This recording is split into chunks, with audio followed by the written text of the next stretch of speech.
Bismillahirrahmanirrahim. Iqra' bismi rabbikal ladzi khalaq. Khalaqal insana min 'alaq. Iqra' wa rabbukal akram. Alladzi 'allama bil qalam. 'Allamal insana ma lam ya'lam.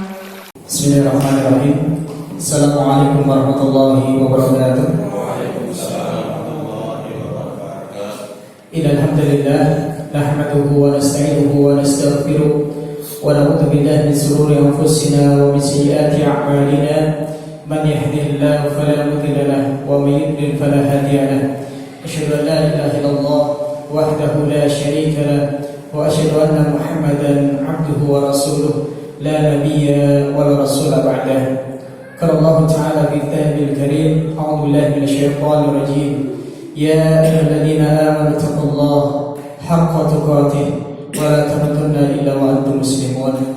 Wassalatu wassalamu ala asrafil anbiya'i wal mursalin, nabiyina wa sayyidina Muhammadin sallallahu alaihi wasallam wa ala alihi wa ashabihi wa man tabi'ahum bi ihsanin ila yaumiddin, amma ba'd. Alhamdulillah, senantiasa kita bersyukur Allah Subhanahu wa taala. Allah Subhanahu wa taala masih memberikan daripada cahaya hidayahnya kepada kita, yang mana setiap salat kita selalu memintanya kepada Allah Subhanahu wa taala dengan kita mengucapkan ihdinas siratal mustaqim. Ya Allah, tunjukilah kepada kami petunjuk jalan daripada yang lurus.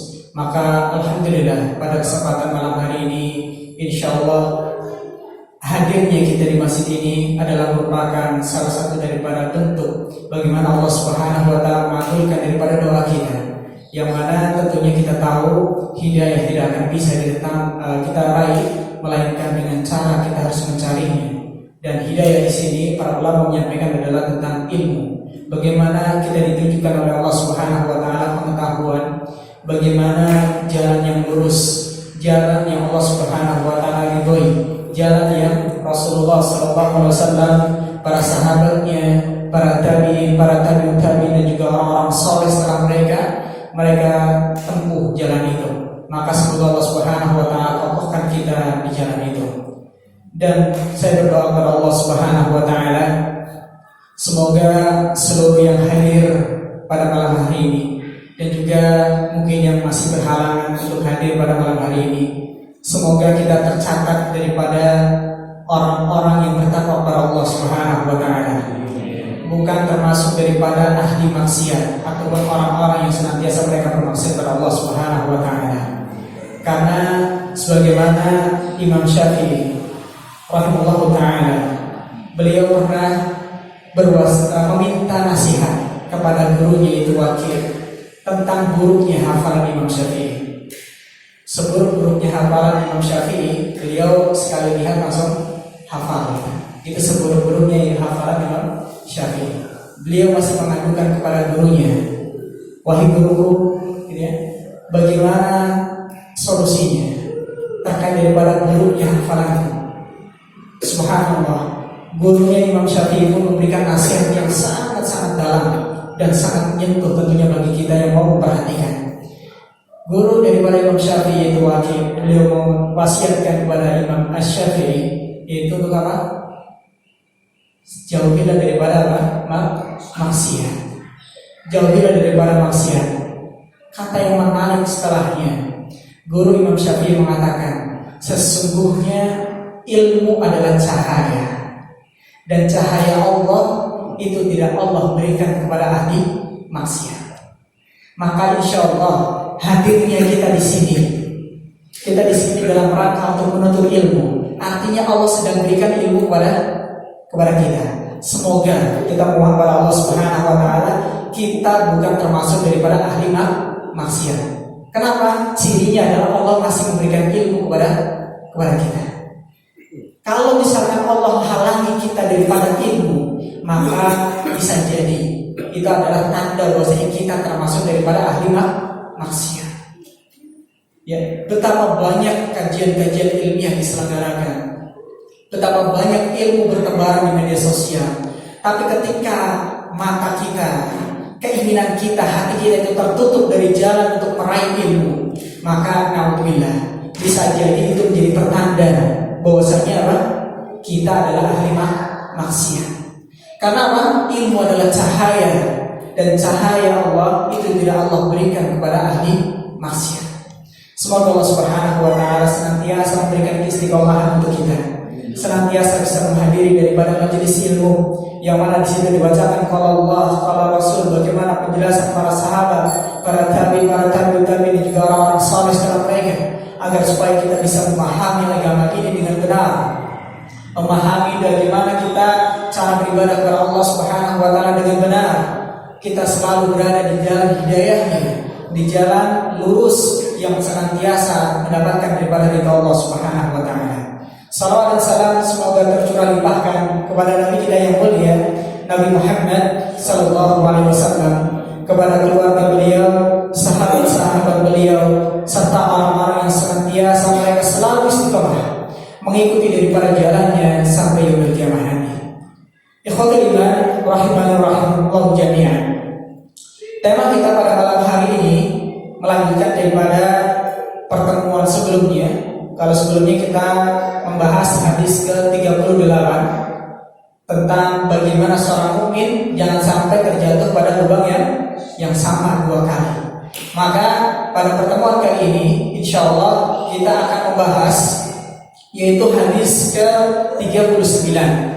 Hadis ke-39 yang mana tema kita terkait daripada hadis ini adalah terkait daripada adab-adab dalam bertetangga. Ya, siapa kita tanpa tetangga? Tentunya sebagaimana mungkin kita semua pahami dan juga kita semua tentunya merasakan bagaimana kita sebagai makhluk sosial, kita pasti bergaul, kita pasti berkecimpung dengan daripada manusia lainnya. Oleh karenanya tentunya kita harus bisa memperhatikan bagaimana adab-adab terbaik kita sebagai seorang mukmin, bagaimana adab-adab terbaik kita sebagai seorang muslim yang harusnya kita senantiasa lakukan, kita jaga, agar supaya kita tentunya bisa menjadi contoh, menjadi mukmin yang sejati. Hadis ini diriwayatkan oleh Imam Bukhari dan juga Imam Muslim, masih dari sahabat yang sama, yaitu sahabat Abu Hurairah radhiyallahu anhu. An Abi Hurairah radhiyallahu anhu, dari sahabat yang mulia Abu Hurairah radhiyallahu ta'ala anhu, anna Rasulullah sallallahu alaihi wasallam qala, bahwasanya Rasulullah sallallahu alaihi wasallam, Nabi kita yang mulia, beliau pernah bersabda. Apa kata beliau? Wallahi la yu'min, kata Rasulullah sallallahu alaihi wasallam, demi Allah tidak beriman. Demi Allah tidak beriman. Diulangi lagi oleh Rasulullah SAW. Wallahi la yu'min, demi Allah tidak beriman. Satu kali lagi Rasulullah mengulangi. Wallahi la yu'min, demi Allah tidak beriman, kata Rasulullah. Rasulullah mengulangi sebanyak berapa? Tiga kali. Penegasan seperti ini sering kita sampaikan. Ini menunjukkan akan pentingnya daripada masalah yang akan disampaikan. Ada hal besar yang Rasulullah SAW ingin sampaikan kepada para sahabat dan juga umatnya secara keseluruhan. Apa itu kata Rasulullah SAW? Ketika ditanya oleh para sahabatnya, kila, ditanyakan kepada Rasulullah, wa man ya Rasulullah, siapa ya Rasulullah yang celaka? Siapa ya Rasulullah yang dia tidak beriman kata engkau? Engkau sampai mengulanginya 3 kali. Celaka, tidak beriman, ya, tidak beriman. Siapa yang tidak beriman wahai Rasulullah? Maka Rasulullah SAW pun menjawab, qal alladzi la ya'manu jarahu bawa'iqahu, yaitu yang mana tetangganya itu tidak merasa aman dari gangguannya, tidak merasa aman dari keburukan kita. Maka kata Rasulullah SAW, tidak beriman.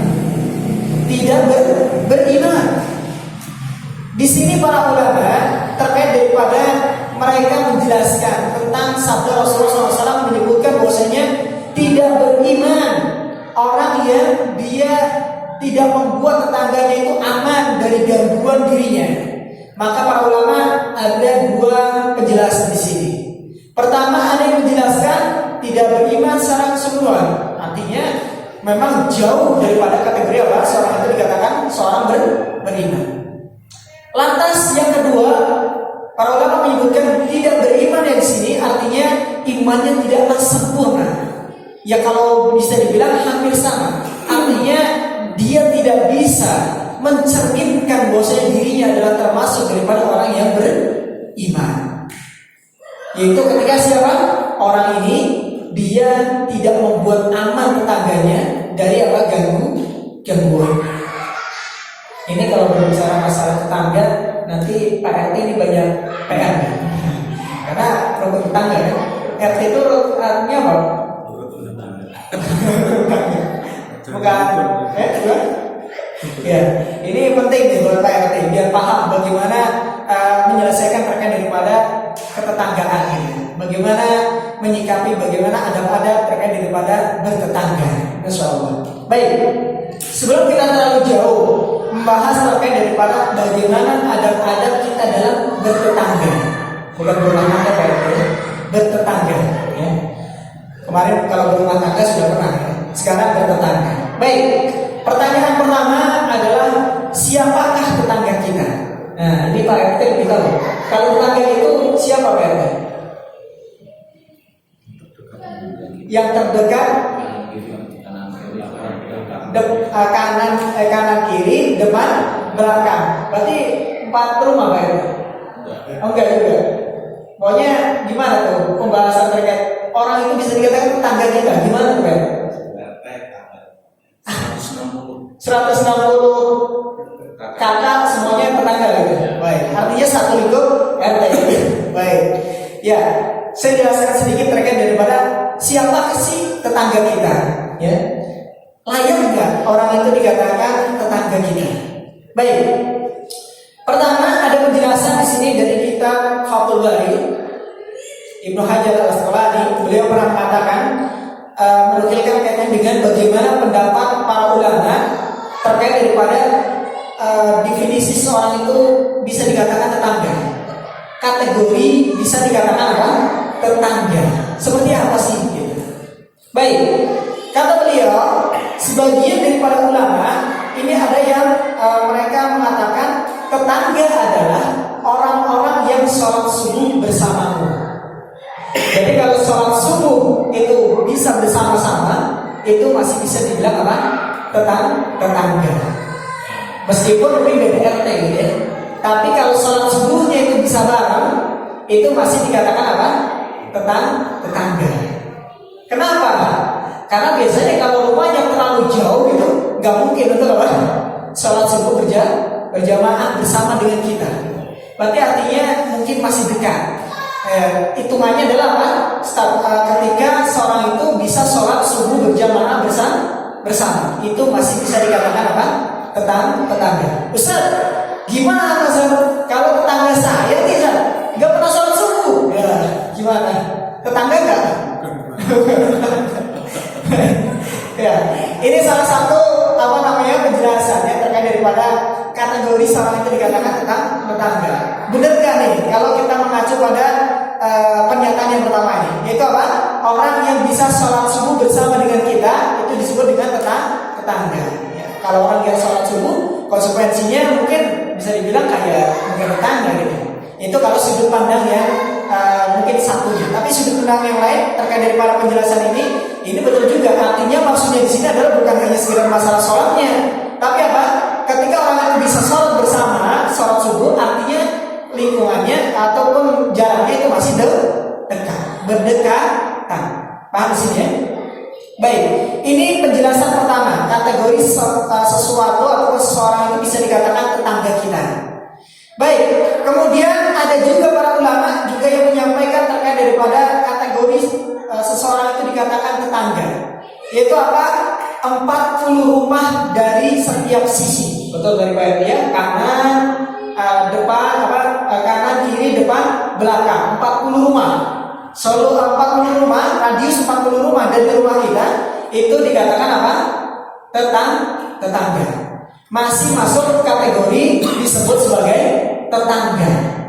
Ini penjelasan ulama yang lain. Jadi kalau misalkan tadi ada berapa berarti 160 kakak itu.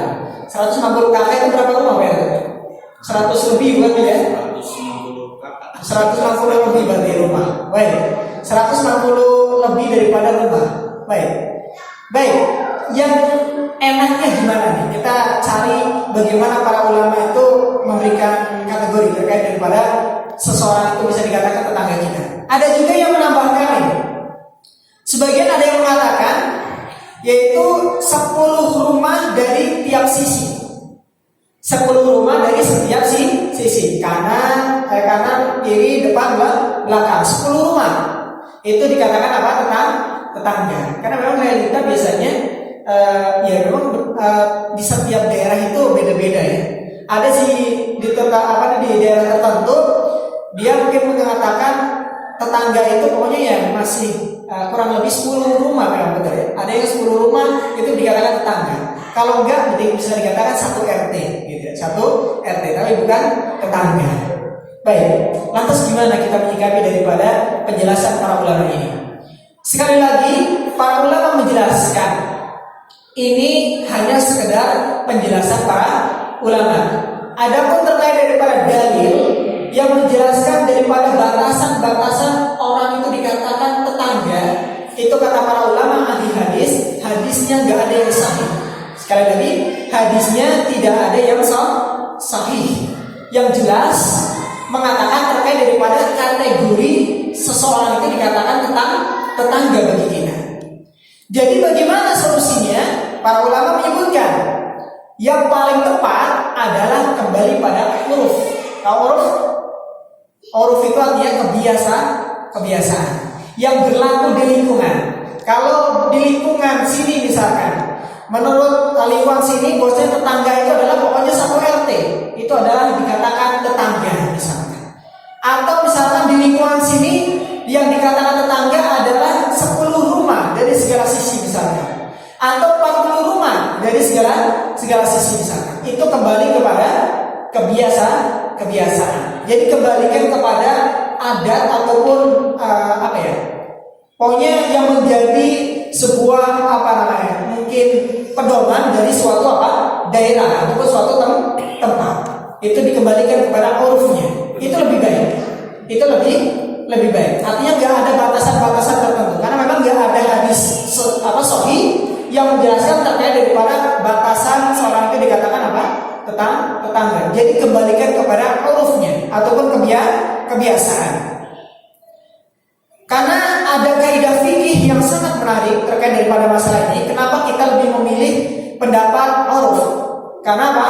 Tidak ada dalil yang sahih menjelaskan daripada masalah ini. Maka kembalikan kepada urufnya selama itu tidak bertentangan dengan syariat. Artinya tidak, karena ini bukan masalah ibadah. Ya, ini hanya sekedar pengkategorian. Maka ini nggak masalah. Baik. Ada kaidah fikih yang sangat menarik yang berbunyi al-urfu ya haddu ma lam yuhaddidu bihi asy'ar. Artinya apa? Uruf ataupun kebiasaan ya. Adat kebiasaan adalah pembatas bagi hal-hal yang tidak dibatasi oleh syariat. Artinya ketika itu masalah-masalah di luar daripada ibadah, di luar daripada keyakinan, maka itu dikembalikan kepada uruf, kebiasaan. Ketika di situ masalah-masalah yang seperti itu tidak diatur oleh syariat. Ya. Tapi kalau masalah ibadah, jangan sekali-kali kita kembalikan kepada adat. Karena ibadah itu harus dengan dalil. Sedangkan dalil itu adalah dari Al-Quran dan juga Sunnah Rasulullah SAW. Ya, maka harus kembalikan kepada syariat. Itu masalah ibadah. Tapi kalau masalah seperti ini boleh dikembalikan kepada urufnya. Ya, kembalikan kepada adat kebiasaannya yang sudah berlaku pada suatu lingkungan tersebut. Baik. Kemudian kalau mau kita bahas terkait daripada bagaimana adab-adab bertetangga, maka akan muncul daripada pertanyaan, kenapa harus berbuat baik terhadap tetangga? Ya, kenapa kita harus berbuat baik kepada tetangga kita? Apa sih alasannya? Kita harus punya alasan. Jangan hanya sekedar uruf ataupun kebiasaan saja, tapi kita tahu alasannya sehingga apapun yang kita lakukan itu bisa bernilai apa? Ibadah. Ketika kita tahu ilmunya, tahu alasannya. Baik, alasan yang pertama di antara daripada ribuan alasan, yang pertama bahwasanya ada wasiat khusus untuk senantiasa kita berbuat baik terhadap tetangga. Ini sebab yang pertama. Ada wasiat secara khusus untuk kita selalu berbuat baik terhadap tetangga. Allah Subhanahu wa taala berfirman dalam surat An-Nisa ayat nomor 36. An-Nisa ayat nomor 36. Allah Subhanahu wa taala berfirman, "Wa'budullaha wa la tusyriku bihi syai'an wa bil walidaini ihsana wa bidil qurba wal yatama wal masakin wal jari bil qurba wal jaril junubi." Ya. Beribadahlah kepada Allah dan janganlah kamu mempersekutukannya. Jangan kalian berbuat kesyirikan kepada Allah dengan sesuatu apapun, dan berbuat baiklah kepada kedua orang tua, bapak dan ibu kita. Kemudian kerabat kita. Setelah kita bisa berbuat baik terhadap kedua orang tua kita, maka orang yang paling berhak untuk kita berbuat baik kepadanya adalah kerabat kita. Kemudian anak-anak yatim. Kemudian orang-orang miskin. Kemudian tetangga yang dekat dan tetangga yang jauh. Tetangga yang dekat dan tetangga yang jauh. Jadi ada tetangga dekat kan? Mungkin ada juga tetangga yang jauh. Kalau tetangga dekat mungkin bisa masuk daripada penjelasan daripada ulama tadi. Contoh misalkan 10 rumah dari segala macam sisi atau 40 rumah dari segala macam sisi. Itu masuk dalam kategori tetangga dekat. Tapi mungkin kalau sudah lebih daripada itu mungkin bisa dikategorikan tetangga jauh. Satu RW misalkan, itu masih tetangga, tapi tetangga jauh gitu. Tergantung daripada uruf tentunya. Kembali lagi kepada tadi. Kemudian juga selain daripada surat An-Nisa ayat nomor 36 tersebut, dikuatkan juga dengan hadis Rasulullah SAW yang mana dikeluarkan oleh Imam Bukhari dan juga Imam Muslim. Rasulullah SAW pernah mengatakan, "Mazal Jibril yusini bil jari hatta donantu annahu sayuwarisuhu." Kata Rasulullah SAW, beliau bersabda, senantiasa Jibril itu memberikan wasiat kepadaku untuk apa? Berbuat baik terhadap tetangga. Jibril itu senantiasa memberikan wasiat kepada Rasulullah untuk berbuat baik terhadap tetangga. Sampai-sampai Rasulullah itu mengira bahwasanya tetangga itu akan mendapatkan hak waris kayak keluarga sendiri. Saking seringnya malaikat Jibril itu memberikan wasiat kepada Rasulullah untuk berbuat baik terhadap tetangga, seakan-akan Rasul itu menganggap tetangga itu bisa diberikan hak waris. Padahal hak waris itu hanya diberikan untuk yang dia ada hubungan kerabat ataupun kekeluargaan dengan kita. Ya, tetangga itu sebegitu besarnya di mata Allah Subhanahu wa taala dan juga Rasulullah SAW, sampai juga malaikat Jibril itu selalu memberikan wasiat kepada Rasulullah terkait daripada tetangga. Ini alasan yang pertama. Alasan yang kedua, kenapa kita harus berbuat baik terhadap tetangga kita? Alasan yang kedua adalah adanya ancaman bagi yang mengganggu ataupun menyakiti tetangga. Ada ancaman secara khusus dari Allah dan juga Rasulnya tentang mereka yang menyakiti ataupun mengganggu tetangganya. Ini menjadi alasan kedua untuk kita itu berbuat baik terhadap tetangga kita. Salah satunya kita sebutkan hadis yang diriwayatkan oleh Imam Hakim dalam kitab Al-Mustadrak, yaitu nomor 7385, dan hadis ini sahih. Ada juga di Sahih Adabil Mufrad halaman 88. Rasulullah SAW pernah mengatakan, pernah ditanya Rasulullah SAW oleh para sahabat, wahai Rasulullah, si fulana, ada seorang perempuan gitu ya, dia sering sholat malam. Sering apa? Sholat malam dan berpuasa Rasulullah. Ada seorang wanita, dia rajin banget Rasulullah sholat malam dan juga apa? Puasa. Kalau sholat malamnya rajin, puasanya rajin, pasti yang wajib-wajib juga apa? Ditunaikan. Ya, lebih tentunya daripada yang sholat malam ataupun puasa sunnah. Di sini dikatakan oleh sahabat ini, ditanyakan kepada Rasulullah, ya Rasulullah, ada seorang perempuan, dia itu sholat malam yang luar biasa, puasanya juga luar biasa Rasulullah.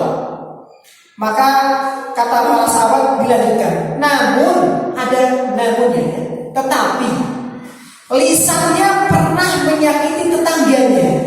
Ya, selalu menyakiti apa? Tetangganya, suka menyakiti daripada apa? Tetangganya. Maka Rasulullah SAW pun bersabda, la khaira fiha hiya finnar. Kata Rasulullah SAW, tidak ada kebaikan padanya. Dia di mana? Neraka. Oh biasa. Sholat malam rajin, puasanya rajin, tapi tetangganya selalu apa? Tersakiti oleh mulutnya. Omongannya itu pedes, gitu ya. Sehingga tetangganya itu merasa disakiti terus, gitu. Tersakiti terus. Gitu. Jadi apa kata Rasulullah SAW komentar terkait daripada si fulana ini, seorang perempuan ini? La khaira fiha, kata Rasulullah. Gak ada kebaikannya sama sekali. Bayangin, sholat malamnya iya, wajibnya iya, puasanya iya. Kata Rasulullah, dia ada kebaikan sama sekali. Luar biasa. Kata Rasulullah SAW, hiya finnar. Perempuan itu tempatnya di neraka.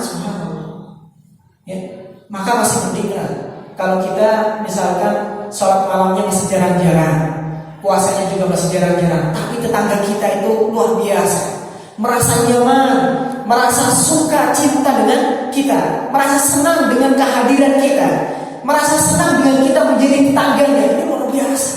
Ada kebaikan berarti pada diri kita. Jangan sampai seperti fulana ini, seperti perempuan ini, rajin sholat malam, rajin sholat, rajin puasa, tapi suka menyakiti tetangganya. Maka kata Rasulullah, gak ada kebaikan sama sekali. Dia tempatnya di neraka, kata Rasulullah. Subhanallah. Maka harus berhati-hati kita dalam bertetangga. Jangan sampai kita menjadi tetangga yang suka menyakiti tetangga kita. Gak apa-apa, mending kita yang tersakiti.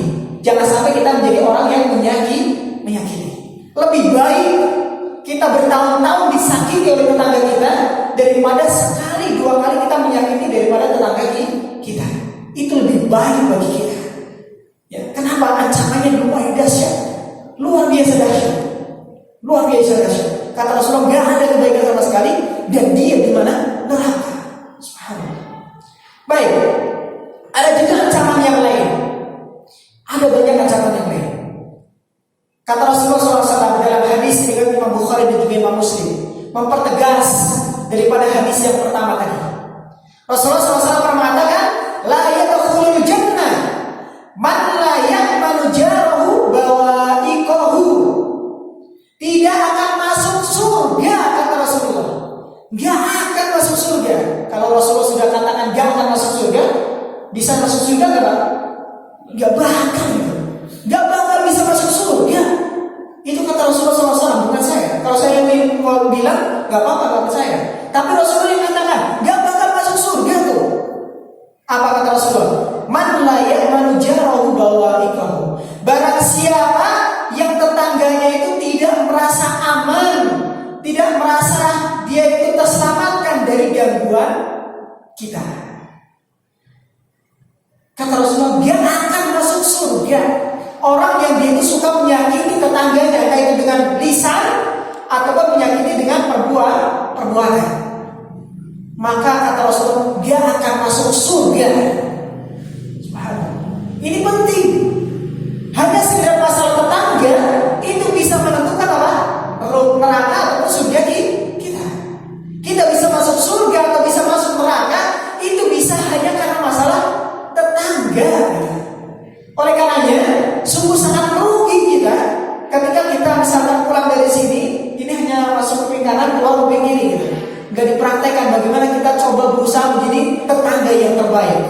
Sekali lagi saya pesan tadi, lebih baik kita menjadi orang yang tersakiti bertahun-tahun oleh tetangga kita daripada kita menyakiti sekali atau dua kali tetangga kita. Itu harus kita tanamkan baik-baik. Ancamannya luar biasa dahsyat. Kata Rasulullah, dia akan masuk surga. Sholat malam dan sholat wajib dan sunnah puasa rajin percuma kalau tetangga itu apa? Tidak merasa aman dari gangguan kita. Baik. Ini juga menjadi dalil bahwasanya menyakiti tetangga itu termasuk daripada dosa besar. Bukan hanya dosa kecil, tapi apa? Dosa besar. Sampai ancamannya apa? Tidak masuk surga dan dijamin masuk neraka. Itu artinya itu termasuk daripada dosa besar. Dosa besar yang bisa membinasakan kita. Itu adalah termasuk daripada apa? Menyakiti tetangga. Baik. Kemudian ada juga tambahan di sini. Rasulullah SAW pernah mengatakan, ada hadis yang diriwayatkan oleh Imam Ahmad dan dinyatakan sahih, sanadnya hasan oleh Su'aib Al-Arnaud, ulama hadis. Beliau pernah mengatakan dari Mi'dad bin Aswad radhiyallahu anhu, Nabi sallallahu alaihi wasallam pernah bersabda, "La yasmi rajulu bi asrati niswatin." Seseorang yang berzina dengan 10 wanita. Seseorang yang berzina dengan 10 wanita, bukan satu, Pak. 10 wanita. Aisaru alaihi min an yasniya bimra'atin jarihi. Dosanya itu lebih ringan, ya. Dosa daripada zina dengan 10 wanita itu lebih ringan daripada apa? Dosa zina dengan satu orang istri tetangga. Jadi zina dengan satu orang istri daripada tetangga kita itu dosanya lebih besar daripada apa? Zina dengan 10 orang wanita selain daripada tetangga kita. Kalau sampai kita itu berzina, alhamdulillah bin zalim, dengan satu orang saja daripada perempuan yang itu adalah tetangga kita, dosanya itu lebih parah daripada berzina dengan 10 orang wanita. Luar biasa, gak main-main. Mengalahkan dosa zina 10 wanita. Subhanallah. Dilanjutkan oleh Rasulullah SAW, la an yasriqa ar-rajulu min asrati abyatin. Seseorang yang mencuri dari 10 rumah. Ahli teori ini. Mencuri dari 10 rumah. Aisaru alaihi, itu dosanya lebih ringan, ya.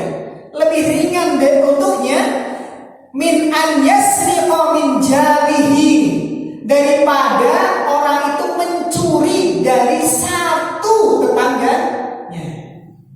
Mencuri 10 rumah, ya, mencuri di 10 rumah itu lebih ringan dosanya daripada mencuri dari satu rumah, yang mana rumah itu adalah rumah tetangga kita. Luar biasa.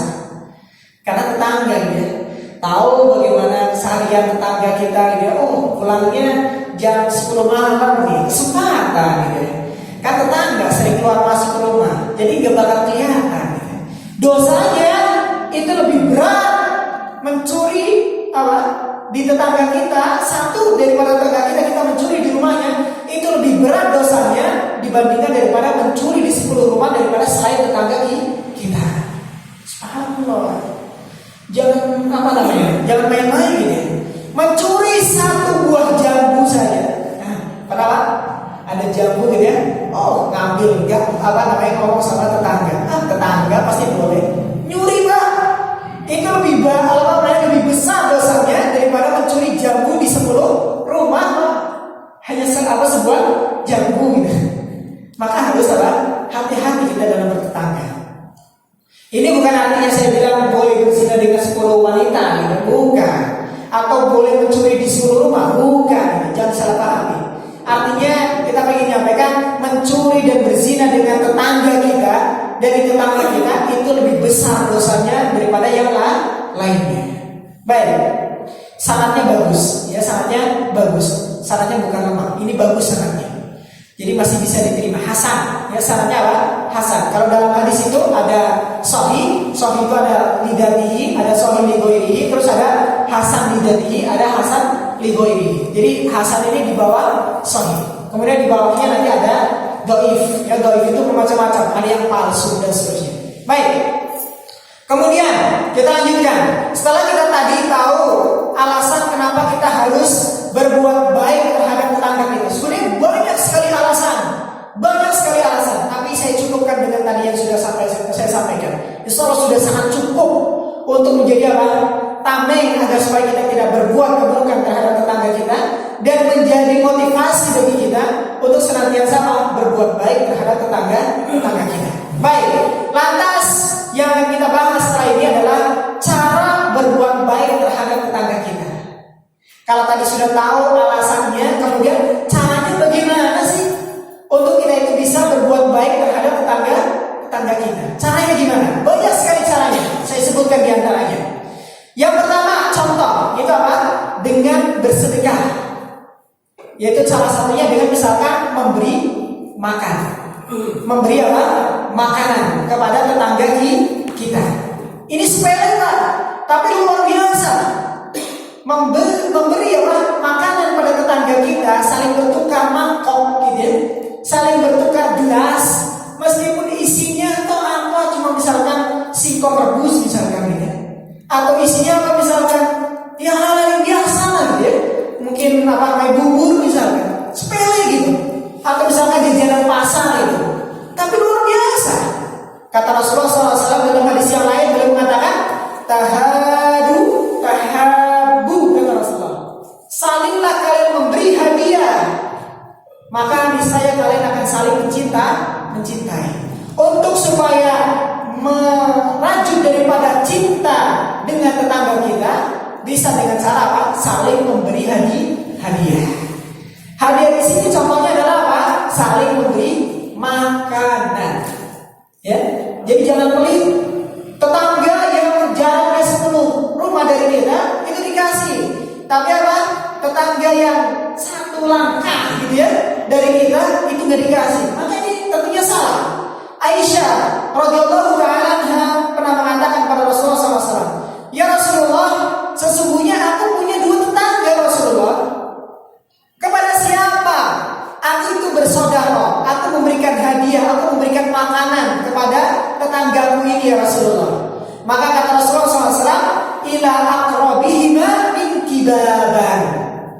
Yaitu apa? Hendaklah engkau memberi hadiah, engkau memberi makan, engkau memberi apa? Sesuatu pemberian kepada siapa? Tetangga yang itu lebih dekat pintu rumahnya dengan pintu rumah kita. Orang yang paling dekat pintu rumahnya dengan pintu kita itu adalah orang yang paling berhak untuk kita apa? Memberi hadiah, memberi makanan.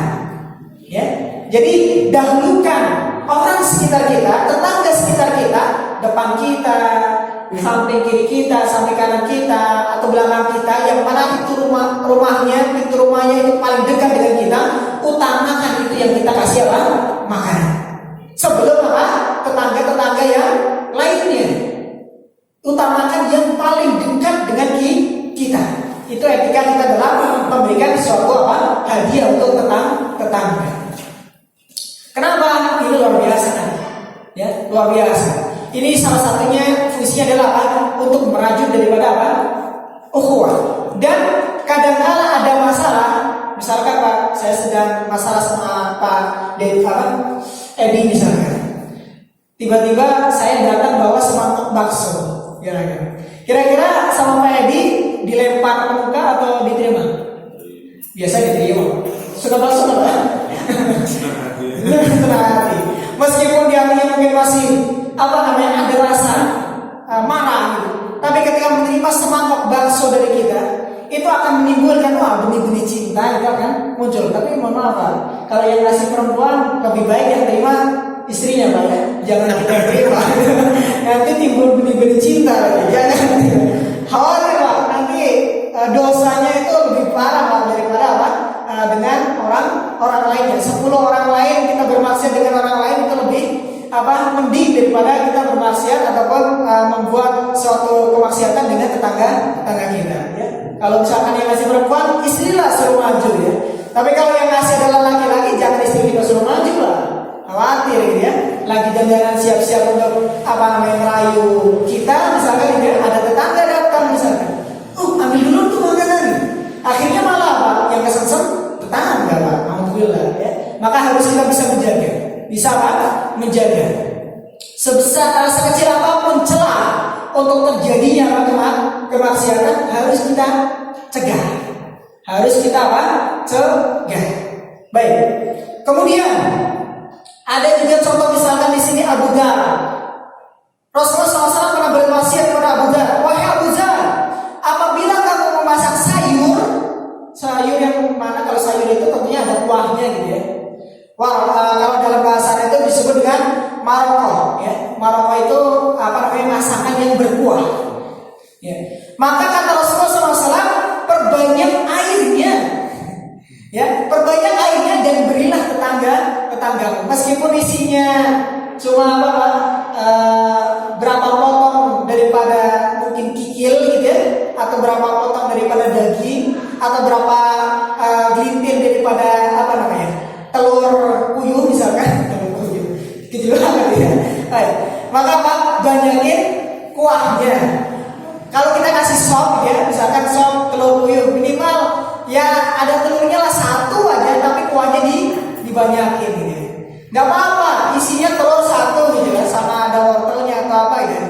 Tapi banyakin kuahnya, kasih tetangga kita.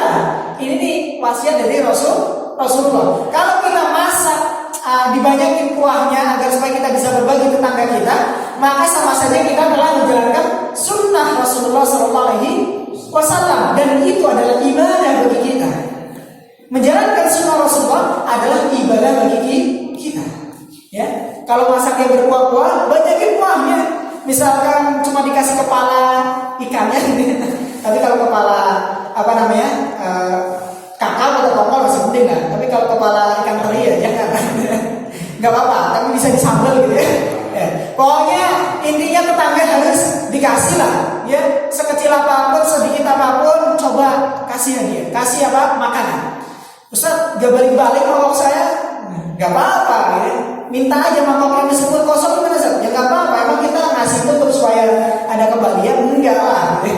Ngasih itu untuk supaya kita mendapatkan ridho Allah, menjalankan sunnah Rasulullah, bukan untuk mendapatkan kembalian. Tahu Pak RT itu suka sering makan enak ya. Udahlah saya kasih bubur, biar nanti kembali jadi tongseng misalkan. Tentunya ini tidak baik. Ada niat unsurnya dunia. Tentunya ini sia-sia, bukan sia-sia. Ada baiknya tetap.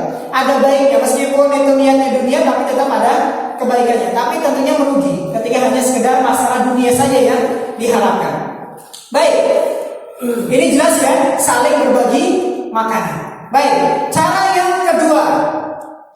Sebelum kita masuk pada yang kedua, ada wasiat secara khusus. Rasulullah SAW pernah menyampaikan dalam hadis yang diriwayatkan oleh Abu Ya'la dalam musnadnya. Jadi musnad itu banyak Pak, bukan hanya sekedar yang kita kenal dengan kutubus sittah.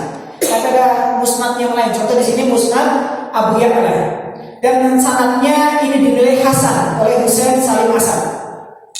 Rasulullah SAW pernah mengatakan, bukanlah mukmin yang sejati, bukan termasuk mukmin yang sejati orang yang bisa dia perutnya kenyang sementara tetangganya di sampingnya kelaparan. Nggak bisa dikatakan mukmin sejati. Kalau kita kenyang, perut kita kenyang, tapi tetangga kita kelaparan, kita berarti belum bisa menjadi mukmin yang sejati. Meskipun sholat kita rajin, ya, puasa kita rajin, tapi ketika tetangga kita itu kelaparan, kita itu hanya mengenyangkan perut kita nggak peduli terhadap tetangga kita, maka kita belum bisa menjadi mukmin yang sejati. Kalau kita ingin menjadi mukmin yang sejati, perhatikan tetangga kita. Baik. Kemudian kalau tadi ada cara berbagi makanan misalkan. Maka tentunya bagi kita yang menerima makanan, jangan sekali-kali meremehkan pemberian tetangga. Meskipun gak suka jengkol gitu ya, kalau kita dikasih jengkol, terima. Meskipun kita gak suka teri gitu ya, meskipun kita bosan dengan teri, jangan pernah kita katakan apa? Bosan dengan teri, setiap hari saya makan teri. Jangan, terima gitu. Entah itu masalah nanti dikasih ke kucing atau dikasih ke siapa gitu ya, dikasih lagi ke tetangga, gak masalah. Yang penting apa? Terima gitu. Jangan suka meremehkan, apalagi di depan tetangganya gitu. Tetangga bawa misalkan bubur. Baru saja saya makan bubur, udah bosan saya makan bubur. Ini takutnya apa? Menyakiti hati apa? Tetangga. Jangan sekali-kali meremehkan. Ada hadisnya. Rasulullah SAW pernah mengatakan dari sahabat Abu Hurairah radhiyallahu anhu. Hadis ini sahih dari Imam Bukhari dan juga Imam Muslim. Bukhari dan juga Muslim ini mengatur bagaimana seorang itu ketika diberi makanan oleh tetangga. Apa kata Rasulullah SAW? Ya nisa muslimat, wahai para wanita muslimah. Karena biasa ya suka saling kasih-kasihan, saling memberi, saling terima itu kan perempuan Pak ya. Laki-laki kan biasanya sibuk kerja gitu ya. Tapi ini nanti disampaikan ke istrinya berarti. Karena biasa yang terjadi ini adalah sesama wanita. Maka Rasulullah di sini mengatakan wahai para wanita muslimah. Apa kata Rasulullah? La tahkiranna jaratun lijaritiha walau kirsina syatin. Kata Rasulullah SAW, janganlah satu tetangga itu meremehkan pemberian tetangga yang lainnya, meskipun hanya diberi kikil yang tidak berdaging. Kikil Pak, ini kata Rasulullah termasuk kategori apa? Makanan yang grade-nya apa? Rendah gitu. Grade rendah, grade bawah gitu. Makanya sampai dikatakan meskipun hanya kikil ya, dikasih kikil kita sama tetangga kita, jangan sekali-kali kita apa? Meremehkan. Sekecil apapun pemberian daripada tetangga kita, jangan sekali-kali kita apa? Meremehkannya. Ya, ini nanti dikasih tahu sama istri-istri. Jangan sampai keceplosan gitu ya, karena habis diajak makan misalkan di restoran gitu ya, ada tetangga ngasih kikil misalkan, aduh saya kenyang banget nih, baru makan dari restoran sama anak dan istri gitu ya. Anak dan istri, kalau laki-laki, kalau istri sama suami sama anak, saya habis makan di restoran, enak banget masakannya, mahal-mahal, jadi nggak usah lah buat kamu aja dikikil, jangan. Ini sama saja kita sedang meremehkan tetangga kita. Kalau suka nggak suka, kenyang nggak kenyang, terima. Itu untuk apa? Ngelegakan hati. Apa namanya? Ngelegaki kalau bahasa Jawa. Kalau bahasa sini apa? Sama ya, melegakan gitu. Buat lega daripada apa? Tetangga. Luar biasa. Senang banget Pak. Tetangga itu senang banget kalau misalkan kita ngasih gitu. Meskipun sekecil apapun pemberian kita, itu luar biasa. Pasti suka banget gitu. Ya. Baik. Jelas di sini ya, terkait daripada saling bertukar makanan. Ini bisa menjadi cara untuk kita berbuat baik kepada tetangga kita. Baik. Kemudian cara agar supaya kita bisa berbuat baik kepada tetangga kita juga yang tidak kalah penting adalah bagaimana agar supaya kita itu bisa bersabar dan memaafkan ketika disakiti oleh tetangga kita. Makanya saya tadi pesankan, ini harus kita tanamkan betul-betul. Lebih baik kita bersabar, kita disakiti oleh tetangga kita, bertahun-tahun kita disakiti, daripada apa? Kita menyakiti tetangga kita. Ini harus kita camkan betul. Rasulullah SAW pernah menyebutkan di sini, ada 3 kelompok manusia yang dicintai oleh Allah. Disebutkan diantaranya adalah seorang yang mempunyai tetangga, ia selalu disakiti atau diganggu tetangganya, namun dia bersabar atas gangguan daripada tetangganya, ya, hingga keduanya dipisah, boleh kematian dan juga atau keberangkatannya. Bisa jadi orang seperti ini, ya, orang yang bisa bersabar ketika dia disakiti oleh tetangganya, maka dia masuk daripada 3 kelompok manusia yang dicintai oleh Allah. Mau nggak Pak dicintai oleh Allah? Kalau Allah sudah cinta pada kita, Allah akan bimbing penglihatan kita, Allah akan bimbing gerakan kita, Allah akan bimbing setiap langkah kita untuk selalu dalam ketaatan. Itu kalau Allah sudah cinta dengan kita. Salah satunya adalah apa? Caranya agar supaya kita mendapatkan cinta Allah dengan cara kita bersabar ketika tetangga kita menyakiti kita. Sampai kapan batasan sabar itu? Sampai kematian menjemput kita atau kita berpisah dengan tetangga kita, pindah rumah, pindah rumah, saking gak besar apa betahnya, gak kuatnya, pindah rumah. Oke, berarti itu akhir daripada sabar kita. Itu ending daripada sabar kita apa? Sampai dengan maut menjemput kita, atau apa? Kita pindah rumah, atau tetangga kita yang pindah rumah. Ya, harus bersabar agar supaya kita bisa mendapatkan apa? Cinta Allah. Abu Hurairah radhiyallahu ta'ala pernah menceritakan, ada seorang yang mengadu kepada Rasulullah SAW tentang kezaliman yang dilakukan tetangganya. Ada kejadian di masa Rasulullah. Abu Hurairah cerita, ada yang mengadu kepada Rasulullah, dia itu selalu didolimi sama tetangganya gitu. Maka setiap kali orang itu mengadu, selalu dinasihatkan oleh beliau, oleh Rasulullah SAW untuk bersabar. Kalau ada ngadu, Rasulullah, saya disakiti sama tetangga saya, sabar. Ngadu lagi, sabar. Ngadu lagi, sabar. Sampai ya dilakukan sampai 3 kali, selalu diwasiatkan oleh Rasulullah untuk apa? Bersabar. 3 kali ya mengadu kepada Rasulullah, nasihatnya sama, sabar. Gitu. Sabar, Pak, sabar. Gitu. Lantas sampai ketiga kalinya Rasulullah sampai mengatakan apa? Sampai pengaduan yang keempat, ketika pengadu lagi yang keempat, kata Rasulullah, apa nih? Atrah mata akafit torik, kata Rasulullah SAW, letakkan semua isi rumahmu di pinggir jalan. Ini kata Rasulullah, resep Rasulullah. Kalau udah 3 kali mengadu kepada Ustaz, misalkan di sini nggak ada Rasul ya, ngadu kepada Ustaz misalkan, Ustaz gimana Ustaz nih? Tetangga atau Pak RT lah, Pak RT kan di sini ada rukun tetangga ya, jangan langkai ini, ada Pak RT. Pak RT, tetangga saya nyakiti saya terus, sabar. Itu nasihat pertama, Pak. 3 kali Pak ya. Nasihatin apa? Sabar, 3 kali Pak. Kalau sudah 3 kali kembali, berarti nasihat yang keempat boleh disampaikan Pak. Apa? Letakkan semua isi rumah apa? Alat perlengkapan di rumahmu di jalan. Ini kata Rasulullah. Udah semua peralatan, semua perabotan letakkan di jalan. Tujuannya untuk apa ini? Lalu orang itu pun melakukannya. Ternyata dipatuhi sama sahabat ini, ya. Karena selalu disakiti sama tetangganya dan nasihat Rasulullah sabar. Sampai yang keempat suruh meletakkan barang-barangnya di jalan gitu. Orang ini pun melakukannya. Maka kata Abu Hurairah, setiap ada orang yang melewati orang ini, ya, mereka bertanya kepada orang ini, apa yang terjadi denganmu? Gitu ya. Sampai kamu keluarkan isi daripada perabotan rumahmu, semuanya dikeluarkan, kenapa? Ada apa denganmu? Gitu ya. Maka orang ini pun mengatakan ya, dia menjawab ya, tetanggaku menggangguku. Dijawab ya. Ada orang tanya, ini kenapa kok mau pindahan? Tetangga saya nyakiti saya. Bukan ada apa ya. Memang realitanya memang menyakiti ya. Gak apa-apa, ini ada contohnya Pak. Ada contohnya, sunnah ini. Tetangga saya nyakiti saya gitu. Sampai setiap orang yang mendengar jawaban ini, setiap orang yang lewat pun mengucapkan semoga Allah melaknatnya.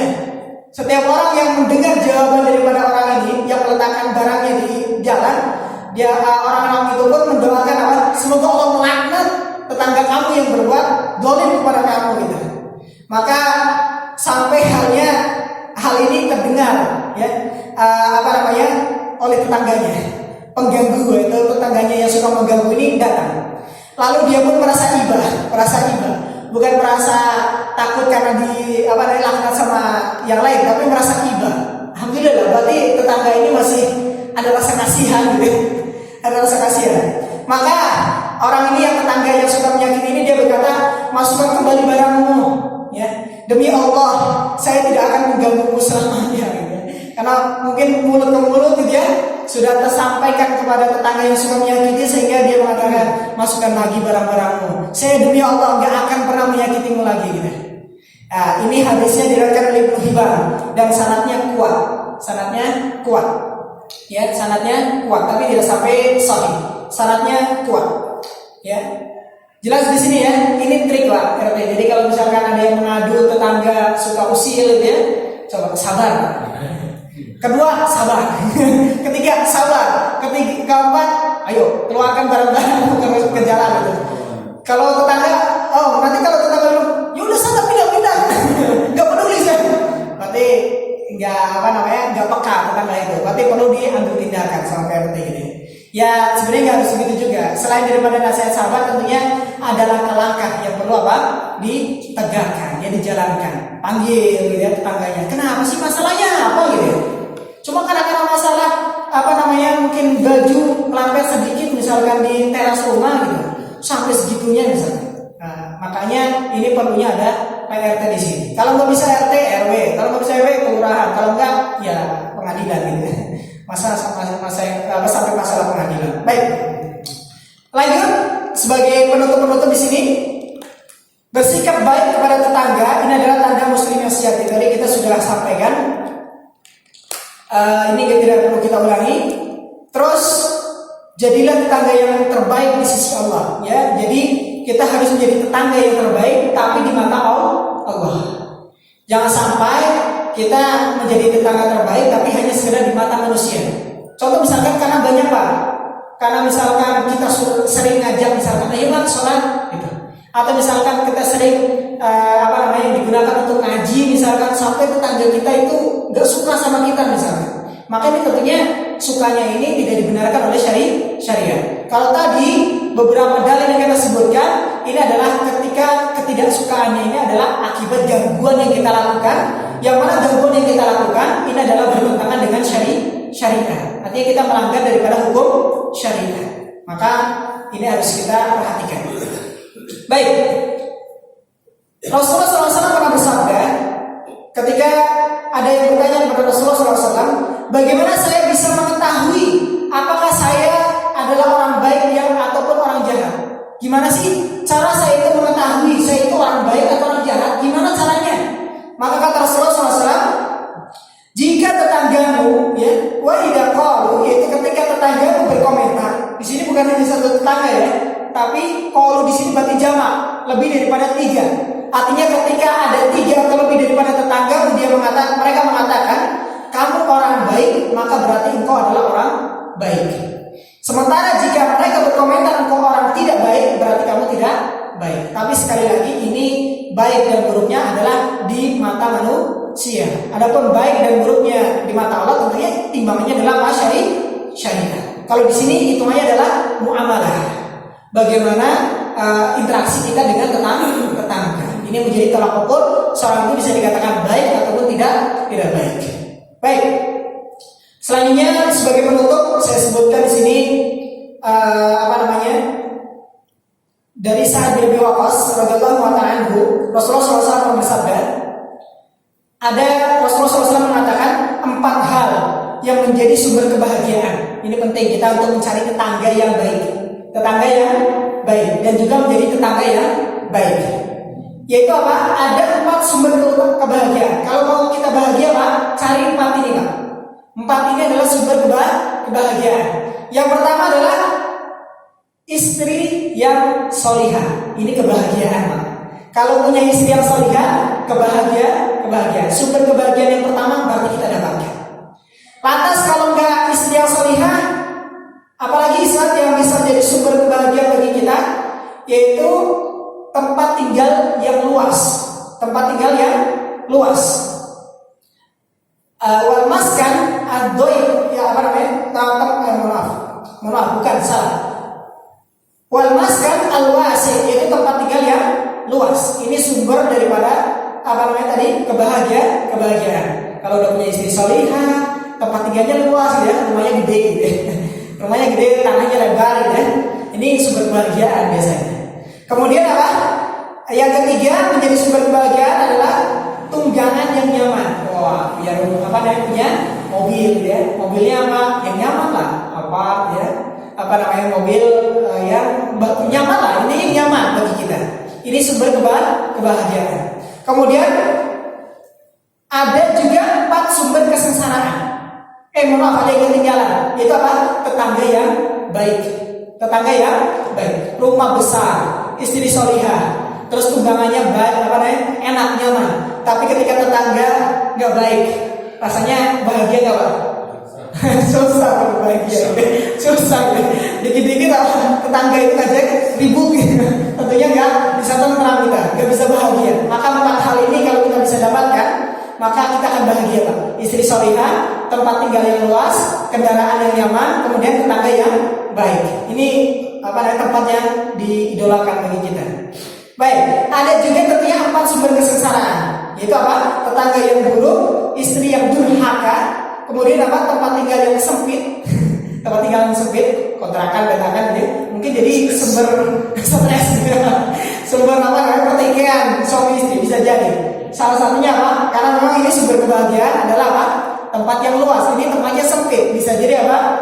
Sumber kesengsaraan gitu. Terus juga kendaraan yang tidak nyaman, motornya gitu. Butuh banget gitu.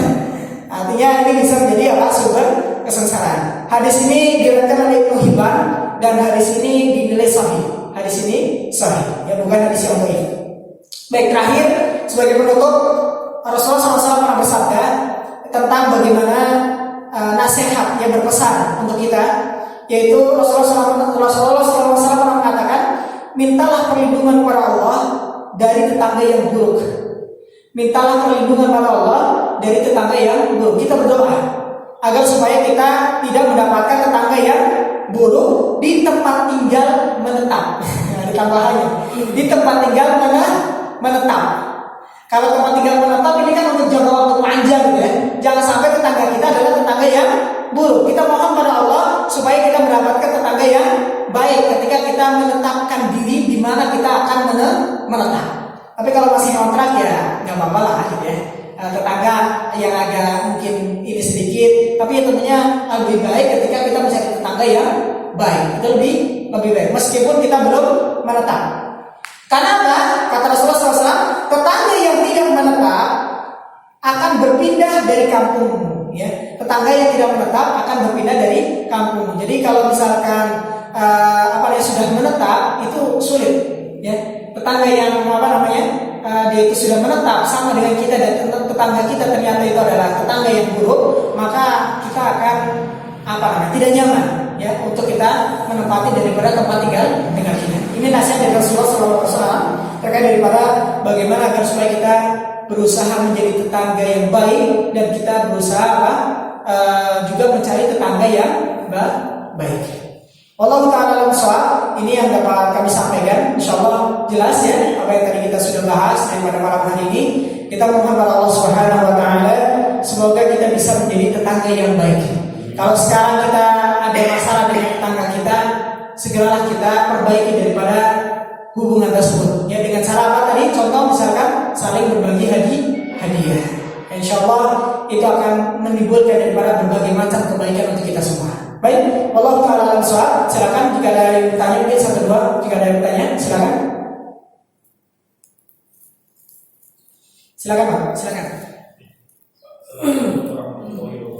Waalaikumsalam. Misalnya kalau ada tetangga yang mau dibantu untuk masjid, saya ada mendengar satu riwayat atau riwayat seperti perkataan kalau misalnya ada tetangga kita bermasalah itu 40 rumah itu terkena mudorotnya. Nah itu apakah itu ada hadis yang menekan itu saya atau Hasan? Dan satu lagi misalnya ada tetangga yang melihat dengan mata kepala itu mereka bermaksiat. Nah itu apakah ada hadis yang mengatakan? Baik, gitu ya. Baik. Pertanyaannya luar biasa bagus sekali. Yaitu apa? Memang sering tersebar di kalangan masyarakat. Itu apa? Pernyataan bahwasanya ketika ada tetangga yang berbuat kemaksiatan, maka 40 rumah daripada rumah orang yang berbuat kemaksiatan itu akan menanggung daripada dosanya juga. Begitu Pak ya? Baik. Kalau saya jawab terkait daripada ada nggak hadis yang sahih terkait daripada masalah ini? Setahu saya itu nggak ada. Tidak ada. Justru ini bertentangan dengan apa? Dalil yang sahih, bahkan dengan ayat Al-Quran. Bahwasanya apa? Seseorang itu tidak akan memikul daripada beban dosa orang lain yang mana orang lain itu lakukan. Gak ada namanya dosa turunan, Bang. Meskipun nenek moyang kita ahli maksiat, lantas kita turun-temurun menjadi mendapatkan transferan dosa, enggak ada namanya apa? Dosa turunan. Apalagi kayak tadi statusnya, enggak ada hubungan kekeluargaan, cuma tetangga ya. Tapi apa? Ketika ada yang bermaksiat, lantas kita menanggung daripada dosa. Ini secara dalil, ini justru malah bertentangan dengan dalil yang sahih. Ya. Bahwasanya kata Allah Subhanahu wa taala apa? Bagi kalian apa yang kalian lakukan dan bagi mereka yang mereka lakukan. Artinya kalau masalah dosa itu adalah masing-masing. Anak juga nggak ada yang menanggung dosa orang tuanya. Orang tua juga tidak bisa menanggung daripada dosa anak-anaknya. Yang ada kecipratan dosanya mungkin bisa. Kenapa? Ada faktornya. Satu, contoh misalkan ketika ada tetangga yang bermaksiat, kita dukung, kita tutupi. Maka bukan artinya kita menanggung dosanya, bukan. Tapi apa? Kita ikut andil dalam kemaksiatan. Dan juga ridho terhadap kemaksiatan itu juga adalah kemaksiatan. Kalau kita lihat ada tetangga kita yang berzina misalnya, atau minum khamar, kita ridho, kita merasa senang orang itu berbuat kemaksiatan. Sama saja kita saat itu juga kita sedang berbuat apa? Maksiat. Kita sedang berdosa kepada Allah Subhanahu wa taala. Jadi kalau kaitannya dengan dosa tetangga, enggak ada yang dibebankan kepada orang lain. Tapi kalau campur tangan terhadap kemaksiatan itu, dosa itu bisa jadi itu menyebabkan kita apa? Kecipratan dosanya. Makanya dalam amar ma'ruf nahi munkar ada 3 tingkatan.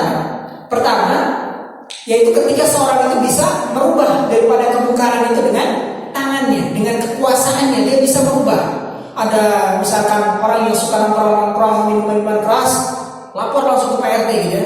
PRT, itu ada yang meresahkan kita. Ada yang suka nongkrong malam-malam gitar-gitaran, ganggu tetangga dan sering mabuk-mabukan di situ. Ayo kita usir bersama misalnya. Ini kalau bisa dengan tangan kita atau dengan kekuasaan kita. Kalau nggak bisa dengan kekuasaan kita, bisa dengan apa? Lisan kita. Minimalnya kita mengatakan, Pak, ini nggak baik, jangan diteruskan ya. Ini nggak baik, ini bisa menimbulkan kemudaratan seperti ini. Ini dosa, Pak. Kasih nasihat. Jangan sampai apa? Kita hanya sekedar mungkin diam saja. Tapi nggak apa-apa ketika kita hanya sekedar diam. Tapi jangan sampai apa? Ridho dengan kemaksiatan. Karena ada tingkatan yang ketiga yang paling rendah. Dan kata Rasul adalah ta'aful iman yang paling rendah. Mau nggak Pak dikatakan iman yang paling rendah? Nggak mau lah. Kalau bisa kita apa? Pertengahan, jangan sampai imannya kita rendah. Artinya kalau bisa dengan mulut kita sampaikan gitu. Tapi dengan cara yang baik. Yaitu apa? Dengan hati. Artinya apa? Mengingkari kemaksiatan yang dilakukan. Itu minimal. Ya. Tapi kalau secara dalil tadi kaitan dengan ada katanya pernyataan 40 rumah itu akan menanggung dosanya, menurut saya itu tidak tepat. Justru ini bertentangan dengan dalil-dalil yang sahih. Kalau ikut campur dan ridho terhadap daripada dosa itu, iya bisa jadi kita terciprati daripada dosa. Tapi bukan artinya kita menanggung dosa yang dilakukan oleh tetangga kita. Walau ta'ala langsung. Begitu Pak ya? Baik. Ada lagi yang lain?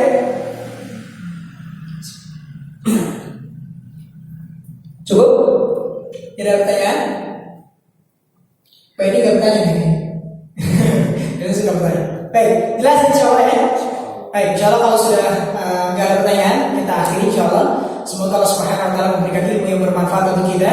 Hadirnya kita di sini bukan hanya sekedar mendengar, tapi kita berusaha untuk bisa mengamalkan daripada ilmu yang kita dapatkan.